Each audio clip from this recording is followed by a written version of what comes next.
Hello students, come with me on third stanza. Last 2 videos में मैंने आपको तुलसीदास जी के जो हैं ये राम लक्ष्मण परशुराम संवाद के बारे में मैंने आपको लास्ट 2 स्टैंजा पढ़ाए थे। आज मैं बेटा आप लोगों को थर्ड स्टैंजा बता रही हूँ। आइए मेरे साथ सुनिए। थर्ड स्टैंजे में क्या कहा गया है? बहसी लखुन बोले मृदुबानी, अहो मुनीस महाभट मानी। पुनि पुनि मोही देखाव कोठारू, चहत उड़ावन फूकी पहारू। इहा कुम्हड़ बत्तियाँ को नाही, जे तर्जनी देखी मरी जाही। इसमें क्या कहा गया है? इसमें जब परशुराम जी अपने बारे में बड़ी बड़ी बातें कहते हैं कि मैंने तो इतने शूरवीर राजाओं का वध कर दिया, पृथ्वी को धरती को राजा विहीन कर दिया है, मुझे देखने से, मेरे फरसे को देखने से तो गर्भवती स्त्रियों के गर्भ गिर जाते हैं। इस टाइप की जब बड़ी बड़ी बातें बोल रहे हैं तो इन सब बातों को सुनकर लक्ष्मण जी को बहुत हैरानी भी हुई और क्रोध भी हुआ। तब उन्होंने परशुराम जी की ओर तब लक्ष्मण जी भी परशुराम जी की ओर क्रोधित हो उठे और अपने पराक्रम और शक्ति की, जो डींगे मारने वाले परशुराम जी थे, उनको इस प्रकार से संबोधन करके व्यंग भरे वचन लक्ष्मण जी ने कहे। लक्ष्मण जी क्या बोलते हैं कि जब परशुराम जी बड़ी बड़ी डींगे मारने लगे, लक्ष्मण जी को बहुत हंसी आई।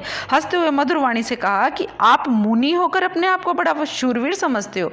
तो बहिसी मैंने हंसकर और मृदु मैंने मधुर कहते हैं। फिर से लक्ष्मण जी क्या कहते हैं कि बहिसी लखुन बोले मृदुबानी, कि हंस के, कि लक्ष्मण जी हंसकर, बड़ी जिस तरह एक व्यंग भरी मुस्कान होती है उसे हंसकर मीठी वाणी से बोले कि अहो मुनीस महाभट मानी। महाभट यानी बड़े शूरवीर हो आप, तो आप अपने आप को मुनि होकर भी इतना बड़ा शूरवीर समझते हो। अब बार बार मेरे को आप अपना कुल्हाड़ा दिखा के ऐसे डरा रहे हो। आपको ऐसा महसूस होता है कि चहत उड़ावन फूक पहाड़ू, यानी ऐसा आपको लगता है कि आप फूक मार के पहाड़ उड़ा दोगे। मतलब यहाँ कुम्हड़ बत्तियाँ को नहीं, यहाँ भी कोई एक छुई मुई का फ्लावर होता है, अगर उसकी साइड उंगली भी कर दी जाए तो वो उंगली को देख के शर्मा जाता है, मुरझा जाता है। तो लक्ष्मण जी ने अपना जो खुद का कंपैरिजन है वो कुम्हड़ बत्तियों के साथ करते हुए कहा है कि यहाँ कोई कुम्हड़ बत्तियाँ तो है नहीं, कुम्हड़ बत्तियों की तरह छुई मुई के पेड़ को जैसे उंगली दिखाने से मुरझा जाता है, इस टाइप के हम हैं नहीं, कि इतना कमज़ोर भी नहीं है। कहने का मतलब है कि आप हमें डराएंगे, हमारी तरफ इशारा करेंगे तो हम मुरझा जाएंगे, डर जाएंगे। यानी मैं आपके कुल्हाड़े से डरने वाला नहीं हूँ, इतना भी मैं कमज़ोर नहीं हूँ। फिर आगे क्या कहा गया है? देखी गुठारू सरासन बाना, मैं कछु कहा सहित अभिमाना। भृगुसुत समझी जनेऊ बिलोकी, जो कुछ कहूँ सोहो रिस रोकी।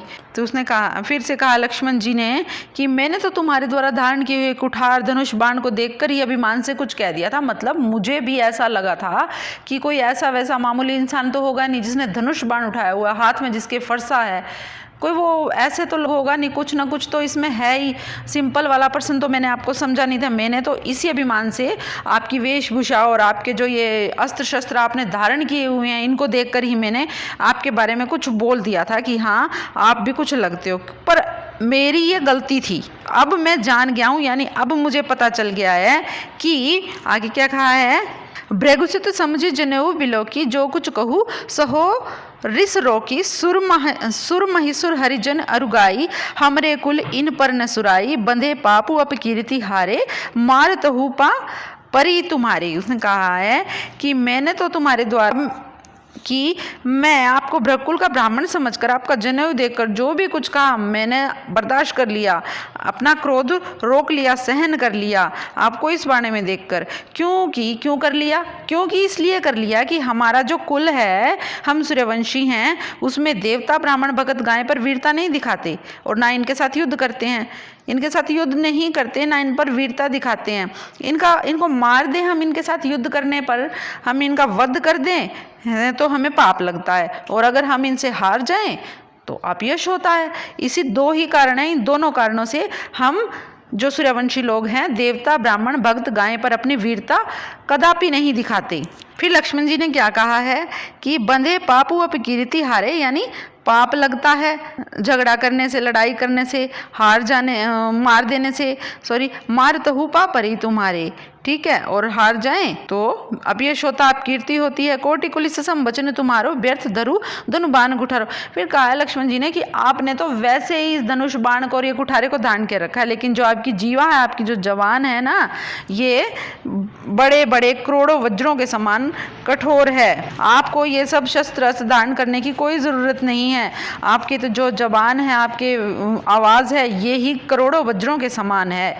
ठीक है, जो बिलो की अनुचित केहू, छमु महामुनि धीर, सुनी सरोष भृगुवंश मणि, बोले गिरा गंभीर। फिर लक्ष्मण जी क्या कह रहे हैं कि हे धीर मुनिवर, इनको देखकर यदि मैंने कुछ अनुचित कह दिया हो तो मुझे माफ़ करना। कितने चतुर से आने हैं लक्ष्मण जी, सारी बातें भी कह रहे हैं और आखिरी में फिर क्षमा भी मांग रहे हैं। पूरी तरह से बहुत सी बहस भी हो चुकी है, अपमान भी कर रहे हैं, नरम गरम वचन भी बोले जा रहे हैं और आखिरी में क्षमा भी मांग रहे हैं। यह सुनकर भृगुकुल में श्रेष्ठ परशुराम जी क्रोधित होकर गंभीर वाणी में बोले, इतना बड़ा बेइज्जती मतलब उनकी हो रही है, सहन कर रहे हैं, तो नॉर्मली है सुनने वाले को गुस्सा आएगा ही। तो भृगुकुल में श्रेष्ठ जो है परशुराम जी समझे जाते थे अपने कुल में, फिर उनको भी लक्ष्मण जी की ऐसी बातें सुनकर बड़ा गुस्सा आया, तो वो भी गंभीर वाणी से कठोर वचन बोलते हैं। फिर अगले पहरे में बताया जाएगा कि परशुराम जी क्या बोलते हैं। आइए, 4th स्टैंजा है, कौशिक सुनु मंद येहु बालक। किसमें कौशिक किसको संबोधित किया गया है? कौशिक जो शब्द है ये विश्वामित्र जी को संबोधित किया गया है। अब परशुराम जी को इतना ज़्यादा गुस्सा आ गया कि उन्होंने लक्ष्मण जी से बात करनी उचित नहीं समझी। उन्होंने सीधा उनके पास में जो उनके गुरु जी थे विश्वामित्र जी, इन दोनों को लेकर आए थे जो राम लक्ष्मण जी को सीता स्वयंवर में, सीधा उन्हीं के साथ बात करने के लिए उन्होंने संपर्क किया। उन्होंने क्या कहा, कौशिक सुनो मंद येहु बालक, कि हे विश्वामित्र सुनो, जो ये तुम्हारे साथ में बच्चा है ना, लक्ष्मण जी को बच्चा कहा है, इसमें लक्ष्मण जी को बच्चा कहने से मतलब है, हे कौशिक सुनो, जो ये तुम्हारे साथ बच्चा है ये बहुत ही मंद बुद्धि है, कुटिल काल बस निज कुल घालक, और यह बच्चा दुष्ट है। मुझे लगता है मृत्यु ने इस पर ये काल के वश हो गया है, इसकी मृत्यु नज़दीक आ गई है और ये अपने कुल को भी डुबोएगा, अपने कुल का कलंक है। निज कुल घालकू ये अपने कुल का कलंक है। भानुवंश राकेश कलंकु, निपट निरंकुश अबुध असंकु। कहता है निरा मूर्ख है, उदंड है, अभिमानी है, शरारती है। यानी लक्ष्मण जी को इसमें कहा गया है कि ये बिना बुद्धि के हैं।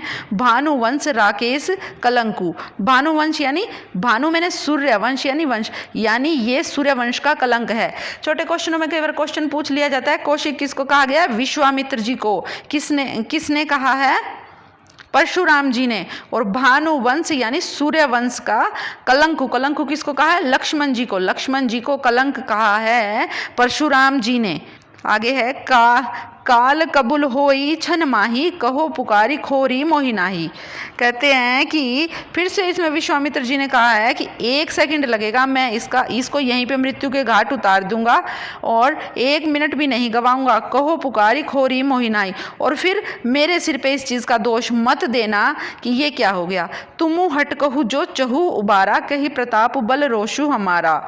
हट कहू मैंने मना कर दो, हट कहू मैंने मना कर दिया जाना किसी चीज़ से। लखन कहू मुनि सुजस तुम्हारा, तुम ही अछत को बरने पारा। फिर कहा है इसमें परशुराम जी ने विश्वामित्र जी को, यदि तुम इसे बचाना चाहते हो तो मेरा बल क्रोध प्रताप यानी मैं क्या चीज़ हूँ इसे बता दो, इसे समझा दो कि ये किसके मुंह लग रहा है और इसको यहीं रोक लो। इस पर फिर लक्ष्मण जी ने क्या कहा कि मुनि भला तुम्हारे मुनि भला तुम्हारे रहते तुम्हारे यश का वर्णन कौन कर सकता है। अब बात तो कर रहे हैं विश्वामित्र जी से, बीच में बोल रहे हैं फिर से लखन जी क्या कह रहे हैं? उन्होंने कहा कि इसे बता दो, इन्हें रोक लो, लक्ष्मण को रोक लिया जाए कि मैं कौन हूँ, नहीं तो फिर मेरे सिर पे दोष मत लगाना।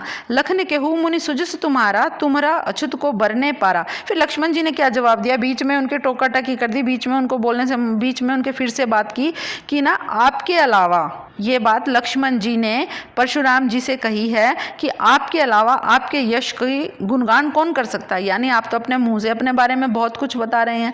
तुम ही अछत को बरने पारा, मतलब तुम अपने बारे में इतना कुछ बता रहे हो। अछत मतलब तुम्हारे रहते, दूसरा कोई तुम्हारे बारे में क्या बताएगा, कोई वर्णन ही नहीं कर सकता तुम्हारे बारे में। अपने मुँह तुम अपनी करनी, अपने मुँह से अपने बारे में सब कुछ बता रहे हो। बार अनेक भांति बहुबरनी, यानी अपना वर्णन आपने अनेकों बार अपने मुँह से कर दिया, अपने मुँह से कर चुके हो आप। नहीं संतोष हूँ तब पुनि कुछ कहूँ, अब भी अगर तुम्हें संतोष नहीं हुआ हो अपनी यश गाथा गाकर तो आप दोबारा अपने बारे में कुछ कहिए। जनि रसी रोकी दुसहु दुख सहु, वीर व्रति तुम धीर अछोभा, गारी देत न पावु शोभा, सूर समर करनी करही कही न जना वही आपू, विद्यमान रन पाई रिपु, कायर कथी प्रतापू। फिर लक्ष्मण जी ने फिर कहा है किंतु अपने क्रोध को रोककर अपने हृदय में कष्ट सहन ना करो। इतना गुस्सा तुम्हें आ रहा है, अपने बारे में कुछ और बोलना चाहते हो कि मैं इसे ये भी बता दूं, मैं ये भी कर सकता हूँ, मैं ये भी कर सकता हूँ, तो कृपया ये बातें भी बोल दो, अपने हृदय में इन सब चीज़ों को मत रखो। आप वीरवृत्ति धैर्यवान और शोभ रहित हो मतलब क्षमा करना तो आपको आता नहीं है। आप गाली देते हुए शोभा नहीं पाते, अर्थात मतलब कहने का भाव ये है कि गाली देना या आप शब्द कहना आपके लिए शोभनीय नहीं है। लक्ष्मण जी ने फिर दोबारा से क्या कहा है कि शूरवीरता युद्ध क्षेत्र में अपनी वीरता दिखाते हैं, कि जो बलशाली योद्धा होते हैं वो वीरता के क्षेत्र में रणभूमि में यानी अपनी वीरता दिखाते हैं। अपने आप को दूसरों के सामने कहकर प्रकट नहीं करते, यानी उनका जो है काम बोलता है ना कि उनकी जबान बोलती है। परंतु आप तो अपनी जबान से ही अपने गुण गाए जा रहे हैं, अर्थात अपनी वीरता का वर्णन स्वयं कर रहे हैं। युद्ध में अपने शत्रु को देखकर कायर लोग ही अपना गुणगान करते हैं। लक्ष्मण जी ने इस समय खुलकर ये बातें कही हैं परशुराम जी के लिए कि आप तो कायर हैं, आप हमारे सामने खड़े रहकर अपनी वीरता की गाथा गा रहे हो हैं। अगर आप बहादुर हो, आप क्षत्रिय हो, आपने ये सब किया है तो आप युद्ध भूमि में आओ, आप हमारे साथ युद्ध करो। लक्ष्मण जी बुरी तरह से भड़का रहे हैं परशुराम जी को, इस पहरे में यही समझाया गया है।